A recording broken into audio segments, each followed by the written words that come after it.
Despised ex-human pilot buys a scrapped alien ship. It speaks and refuses to obey.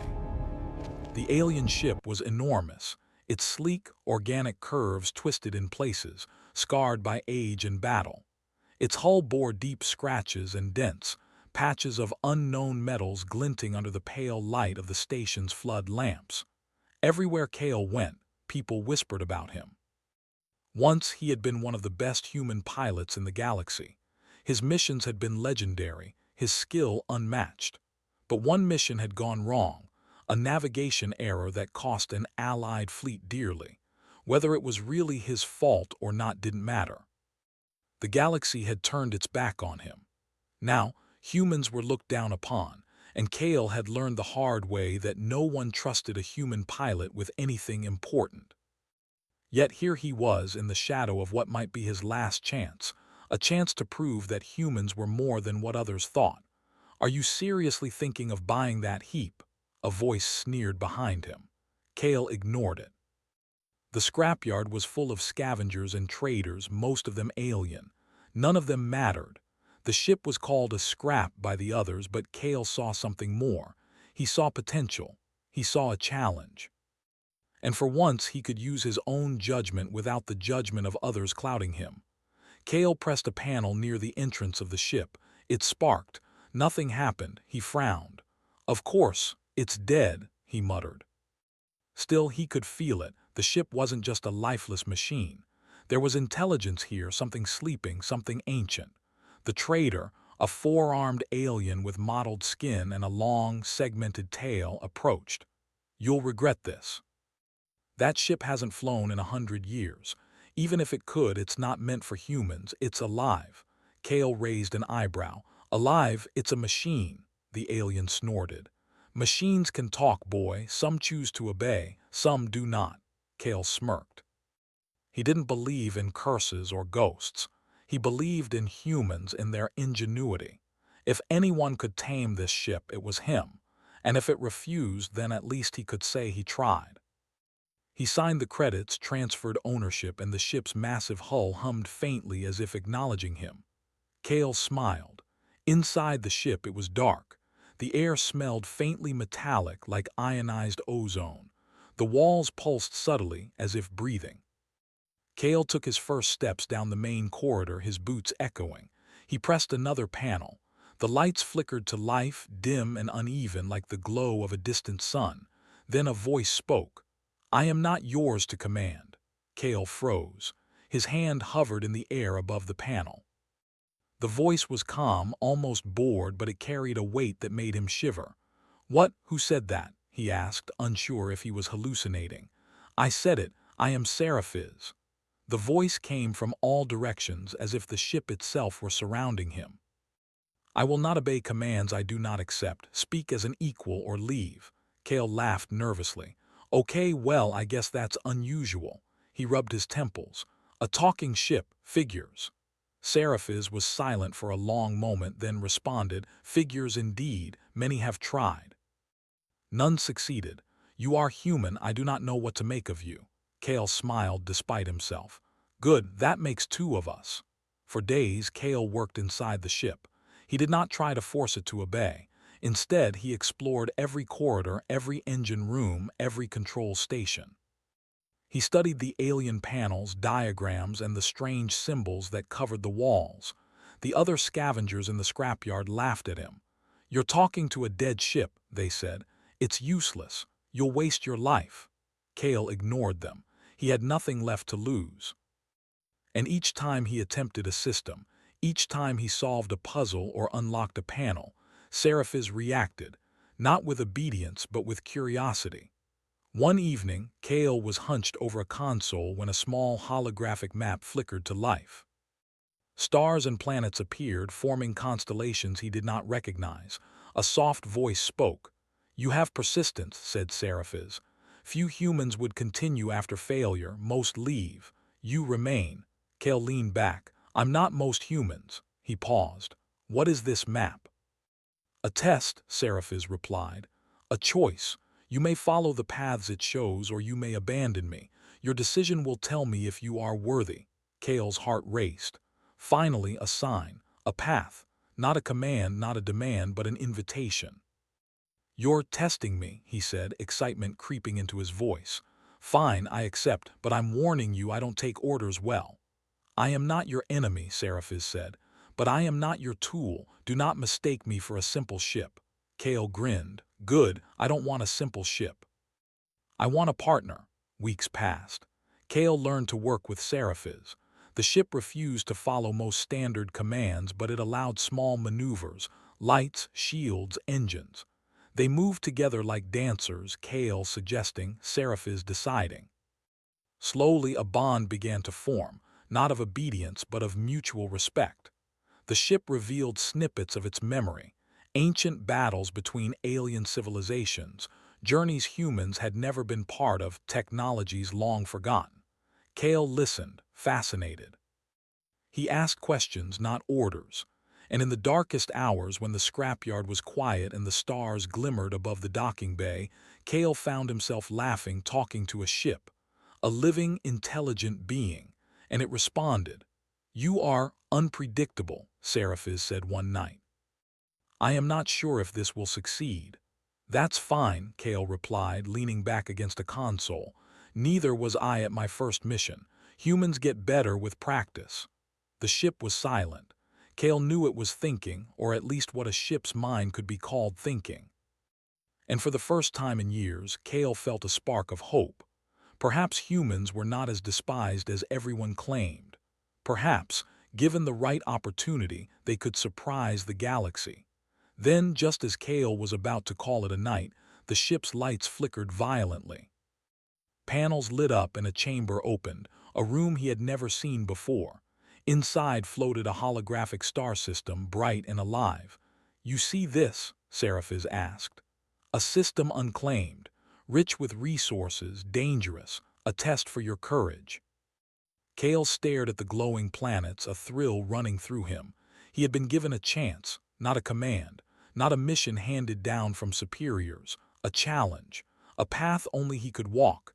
Kale's lips curled into a determined smile. "All right, Seraphis," he said. "Let's see what we can do together. No one thinks humans can handle this, but maybe they're wrong." The ship hummed softly, almost approvingly, and somewhere deep in the metal hull, Kale thought he heard a faint whisper of amusement. "This will be interesting," it seemed to say. The first weeks with Seraphis were difficult. Every movement Kale made was scrutinized by the ship. Every choice was measured, every suggestion questioned. He had grown accustomed to being blamed for failure, but being judged by a ship, an alien living machine, was a new challenge entirely. Yet Kale welcomed it. He had learned long ago that the galaxy doubted humans. If he could earn the trust of this ancient ship, maybe he could earn a bit of respect back for himself and his species. Kale spent hours studying Seraphis's control systems. They were unlike anything he had ever seen, alien technology beyond comprehension.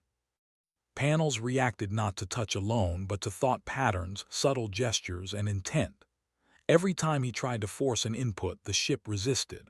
But every time he asked, suggested, or reasoned with it, small lights flickered, doors opened, engines hummed. "You are persistent," Seraphis said one day, its voice echoing softly through the corridors. "Few humans endure without giving up. Most leave believing themselves unworthy." Kale smiled. "I'm not most humans." Seraphis seemed to consider this, pausing longer than usual before responding. "Perhaps you are different. Perhaps." The first breakthrough came when Kale discovered the ship's dormant propulsion system. He had been tinkering with it for hours, adjusting alien conduits, rerouting energy flows, and studying the star charts projected in holographic displays. "Careful," Seraphis warned. "One wrong adjustment could disable the system for centuries." "I know," Kale said. "But I think I understand it. I just need a chance to prove it." He flipped the final switch. The ship shuddered, then a gentle hum filled the main corridor. Small thrusters along the hull activated. Seraphis was moving, not fully, not far, but it was alive. Kale's grin was impossible to hide. "You have potential," the ship admitted. I will allow limited flight, but I do not obey blindly. You must learn to work with me." Kale laughed. "I wouldn't have it any other way." As Seraphis began to respond more consistently, Kale discovered something remarkable. Hidden rooms, compartments he had never noticed, began to open at his touch, or perhaps at the ship's choice. Each contained a piece of history: alien star maps, starship blueprints, even recordings of long-forgotten civilizations. One chamber projected an ancient battle, showing alien fleets moving with precise coordination. Kale could see their weapons, formations, and strategies. He realized that Seraphis had fought in wars humans never knew about. And yet, despite all its experience, the ship had chosen to survive in silence, waiting for someone worthy. "Why me?" Kale asked one night as he floated in zero gravity, staring at the holographic battle. "I'm just a human, a washed-up pilot." "You are persistent," Seraphis repeated. "You think creatively, adapt quickly, and do not rely solely on strength. Many beings command fleets, few understand their essence. You do." Kale shook his head, smiling wryly. "I'm not sure I deserve this." "Perhaps not," Seraphis said almost thoughtfully, "but I do not choose lightly. You may yet surprise me." News of a human piloting a legendary alien ship spread quickly. Traders, scavengers, and alien factions whispered about it in spaceports. Some laughed. Some grew concerned. Many tried to track Kale's movements, hoping to seize Seraphis for themselves. One day, while testing the ship's limited engines near a mining station, Kale noticed a small fleet approaching. Their ships were sleek and unfamiliar, with sharp, angular designs that made them seem predatory. "Seraphis," Kale said tense, "we have company." The ship's lights pulsed. "They seek to claim me," it said calmly. "Prepare yourself." Kale swallowed his fear. He had faced tough situations before, but this was different. Seraphis was not a simple tool. If he failed, it would not just be him in danger, but the ship itself. Kale relied on instinct and creativity. The alien fleet assumed he would follow standard evasive maneuvers. Instead, he combined human unpredictability with the ship's unique systems. Seraphis responded, its thrusters pulsing with life as it followed his lead. They darted through asteroid fields, used gravity wells to confuse sensors, and exploited the enemy's assumptions at every turn. "You are unusual," Seraphis admitted. "Most beings would have panicked or surrendered." "And most beings aren't human," Kale replied, a grin spreading across his face. The encounter ended without violence. Kale led the fleet away from the system using deceptive maneuvers, convincing them Seraphis was too unpredictable to capture. When they left, Seraphis allowed itself to relax. "You are learning quickly," the ship said. "Your creativity, your ability to adapt, it is admirable. Perhaps humans are not as limited as I once believed." Kale laughed. "Takes one to know one, Seraphis." They spent the following weeks exploring nearby systems. Kale discovered more of Seraphis's hidden capabilities. Stealth drives that could hide them from sensors, defensive shields that could neutralize weapons without harm, and an ancient navigation system that could plot courses through dangerous, uncharted space. Every discovery strengthened the bond between human and ship. Kale realized that Seraphis was testing him, yes, but it was also teaching him to think in ways that no human had before, to combine instinct with technology in a new harmony. One night, while studying a newly discovered system filled with mineral-rich asteroids, Kale floated in zero gravity, looking at the stars projected by Seraphis's holographic system. "You know," he said, "humans aren't supposed to survive out here. Everyone expects us to fail." "Expectations are often wrong," Seraphis replied. "Your species survives because it adapts, because it dares. You are a good example of this truth." Kale smiled softly. For the first time in years, he felt a sense of pride, not for fame, not for recognition, but for what humans could achieve when no one was watching. "Maybe we can show them," he said quietly. The ship was silent for a long moment. Then softly, almost like a whisper, it said, "Perhaps, if you are ready." But the galaxy was not patient. Soon, Kale noticed signs of interest from far-off systems. Alien intelligence probes scanned for Seraphis. Communications intercepted chatter of bounty hunters and military forces curious about the human piloting the ancient ship. Kale realized that survival would require more than skill. It would require courage, cunning, and trust in the bond he shared with Seraphis. The real test was coming. The human had earned the ship's respect, but the galaxy had not yet earned his patience. "You think they'll come for us?" Kale asked one night, the stars reflected in his eyes. "They will," Seraphis replied, "and they will underestimate you. That is your advantage." Kale nodded, gripping the console. "Then let's make them regret it. Not by violence, but by showing what humans can do when they work together with something greater than themselves." Seraphis hummed, as if approving. The ship's lights pulsed rhythmically, steady and confident. Kale knew one thing for certain: their partnership had grown beyond ownership. Seraphis was no longer just a ship. It was a comrade, a teacher, and a test. Together, they would face whatever the galaxy threw at them. And Kale, once despised, once abandoned, would prove that humans were not to be underestimated. As they prepared to jump into uncharted space, Kale looked at Seraphis and grinned. "So, partner," he said, "where to first?" Seraphis's lights flickered, a tone almost like amusement in its voice. "Somewhere worth proving ourselves." The stars stretched before them, infinite and full of challenge. Kale tightened his grip on the console. His pulse raced, not with fear but with excitement. For the first time in years, he felt alive. And somewhere deep in Seraphis's core, Kale knew the ship felt it too. A thrill, a recognition that this human might be the first to truly understand it. The galaxy had no idea what was coming. The stars stretched endlessly before Kale as he gripped the controls.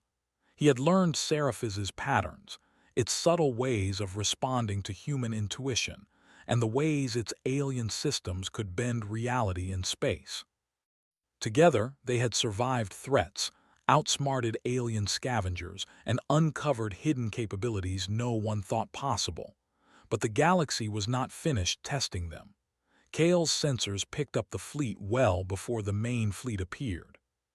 Sleek predatory ships moving in formation, all aimed toward him. Their signal was clear: surrender the ship, human. Seraphis's voice was calm but firm. "They underestimate you. That is our advantage. Do not panic. Think creatively." Kale nodded. "I'm ready." He had spent weeks preparing for exactly this moment.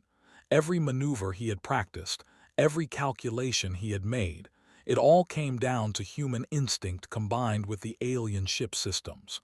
The first ships arrived, weapons ready. Kale's heartbeat raced, but not from fear. Excitement, challenge, human ingenuity in its purest form. "Engage stealth systems," Seraphis commanded. "I will guide you." Kale activated the hidden drives. Seraphis's hull shimmered and disappeared from sensors. The alien fleet, assuming the human would be easy prey, surged forward. But Kale had prepared an unexpected move. Using asteroid belts and gravitational fields, he led the fleet into a deadly maze of space debris. Missiles and tracking systems failed. The fleet could not anticipate the maneuvers. "They are trying to corner us," Seraphis noted. "Use the unpredictability I have learned from you." Kale's grin widened. "Then let's be unpredictable." Using a combination of Seraphis's advanced thrusters and Kale's human intuition, they darted through the debris like a shadow. One by one, enemy ships miscalculated and drifted off course. Kale realized he could exploit the alien fleet's rigid strategies. Humans did not fight like aliens. They adapted, improvised, and survived. "You are impressive," Seraphis admitted. "I did not expect such creativity from a human." "And you thought I'd be easy to command," Kale replied. "Never underestimate humans." The fleet attempted to strike directly. Kale knew he could not destroy them. He refused unnecessary violence. Instead, he activated Seraphis's defensive fields. A shimmering shield enveloped the ship, disabling enemy weapons without causing harm. The alien ships faltered, their attacks nullified. "You can do this," Seraphis said, almost encouraging.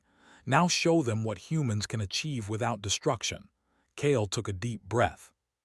Using the ship's stealth and propulsion systems, he executed maneuvers no alien could predict. He led the fleet into a trap of gravitational anomalies, forcing them to drift into disarray. Alien commanders scrambled, trying to understand how a single human ship could dominate a fleet without firing a single shot. "This is human ingenuity," Kale said aloud, almost to himself. "Unpredictable, clever, unstoppable." Hours passed in a tense dance of strategy, instinct, and trust.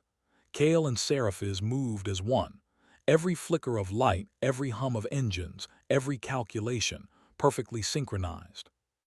The fleet, overwhelmed by the unexpected combination of human unpredictability and alien technology, began to retreat. "You have done it," Seraphis said. "They will think twice before underestimating humans again." Kale's chest swelled with pride. Not because he had won, but because he had proven that humans, when clever and persistent, could hold their own against a galaxy that doubted them. When the last of the alien ships fled, Kale allowed himself a small laugh. "Well, partner," he said, patting the console. "We did it. No one thought humans could survive this."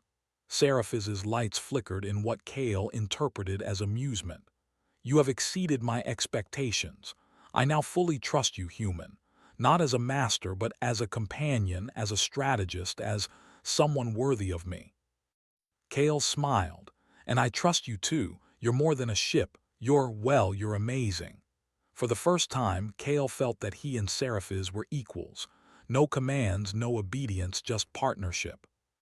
Together, they had outsmarted a fleet and proven the value of intelligence, creativity, and courage, qualities that humans often relied upon, but aliens rarely expected.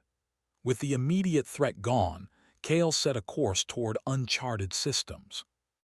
The galaxy was vast, full of mysteries and opportunities. With Seraphis by his side, he was no longer a despised ex-pilot. He was a pioneer, a symbol of what humans could accomplish when given the chance. "You know," Kale said, staring at the holographic map of stars, "the galaxy is bigger than I imagined. I don't think I'll ever get bored." "You will be challenged," Seraphis replied. "But I will guide you. Together, we will discover things no one has ever seen." Kale's smile widened. "Then let's go prove it." As they jumped into hyperspace, Kale reflected on his journey. He had been shunned, underestimated, and doubted. Yet, through persistence, ingenuity, and trust, he had forged a bond with an alien intelligence that no one else could. The galaxy had not yet witnessed the full potential of humans, and now, aboard Seraphis, Kale would ensure it did. Somewhere in the void, alien fleets whispered of the human and the legendary ship, a combination no one had thought possible. A human pilot, clever and persistent, commanding a sentient alien vessel, outwitting enemies without destruction, earning respect not through force but through intelligence. Kale leaned back in his seat, letting the hum of Seraphis fill the cabin. "So," he said softly, "where to next?" Seraphis's voice, calm and knowing, answered. "Wherever the stars need a human to surprise them."